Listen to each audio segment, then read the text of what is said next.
अन्न आणि औषध प्रशासनानं नाशिक जिल्ह्यातील गुटखा माफियांवर कारवाई अधिक तीव्र केली असून चुंचाळे शिवार भोर टाउनशिप नाशिक या ठिकाणी मंगळवारी अन्न आणि औषध प्रशासनाच्या पथकानं पाळत ठेवत धाड टाकली. 2 गुटखा विक्रेत्यांकडून लाखोंचा गुटखा जप्त करण्यात आलाय.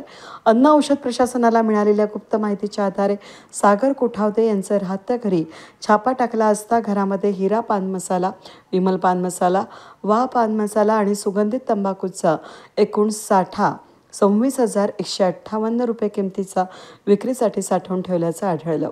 त्याचबरोबर सतीश सोंजे यांच्या राहत्या घरामध्ये शोध घेतला असता त्या ठिकाणी हिरा पान मसाला, महापॅक, रॉयल सुगंधित तंबाखू, राजनिवास सुगंधित पान मसाला, झेडेल 1 चे जाफरानी जर्दा, केशरयुक्त विमल पान मसाला आणि V1 तंबाखूचा एकूण 1,20,000 रुपये 780 किमतीचा महाराष्ट्र राज्य विक्री साठवणूक वितरण उत्पादनास बंदी असलेला हा साठा अन्न सुरक्षा अधिकारी संदीप तोरणे यांनी पुढील विक्रीसाठी मनाई करून ताब्यात घेऊन त्यामधून विश्लेषणासाठी 16 नमुने घेऊन अन्न विश्लेषकास विश्लेषणाची माहिती पाठवण्यात आली आहे.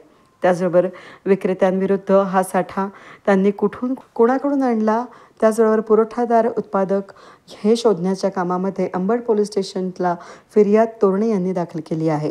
ही कारवाई सहाय्यक आयुक्त नाशिक विभाग चौधरी विवेक पाटील यांच्या मार्गदर्शनाखाली मोसानप, सहाय्यक आयुक्त अन्न संदीप तोरणे, सुवर्णा महाजन, गोविंदा गायकवाड आणि अविनाश दाभाडे अन्न सुरक्षा अधिकारी गुप्तवार्ता यांच्या पथकानं केली आहे. वेद न्यूजसाठी प्रतिनिधी कमलाकर तिवडे, नाशिक.